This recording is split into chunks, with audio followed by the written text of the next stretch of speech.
Star জলসার মহালয়ার সকল আপডেট। আগেই আমরা জেনেছি জলসার পর্দায় গত বছরের ন্যায় এবছরও কোয়েল মল্লিককে মহিষাসুরমর্দিনী রূপে দেখা যাবে। আর জি বাংলার পর্দায় 2022-এর পর পুনরায় মহিষাসুরমর্দিনী রূপে দেখা যেতে চলেছে শুভশ্রী গাঙ্গুলিকে। জি বাংলার মহালয়ার অনুষ্ঠানটির নাম নবরূপে দেবী দুর্গা, যেখানে দেবীর 9টি রূপে দেখা যাবে শ্বেতা ভট্টাচার্য, অঙ্কিতা মল্লিক, পল্লবী শর্মা সহ জি বাংলার পর্দার অন্যান্য প্রধান অভিনেত্রীদের।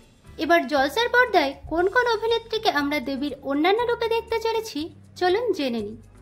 এবছর স্টার জলসার মহালয়ার অনুষ্ঠানটির নাম রণংদেহী। মহিষাসুরমর্দিনী রূপে কোয়েল মল্লিক ছাড়াও দেবী দুর্গার অন্য দুই প্রধান রূপে দেখা যাবে আরও দুই জনপ্রিয় অভিনেত্রীকে।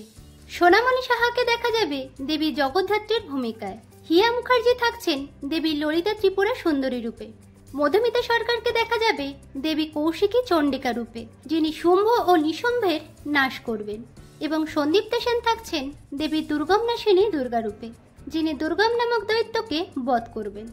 বন্ধুরা, এই ছিল স্টার জলসার মহালয়ার আজকের আপডেট। জলসার মহালয়া নিয়ে আপনারা কতটা এক্সাইটেড কমেন্টে জানাবেন। বাংলা বিনোদনের সকল আপডেট পেতে চ্যানেলকে সাবস্ক্রাইব করে বেল আইকনে ক্লিক করে রাখুন।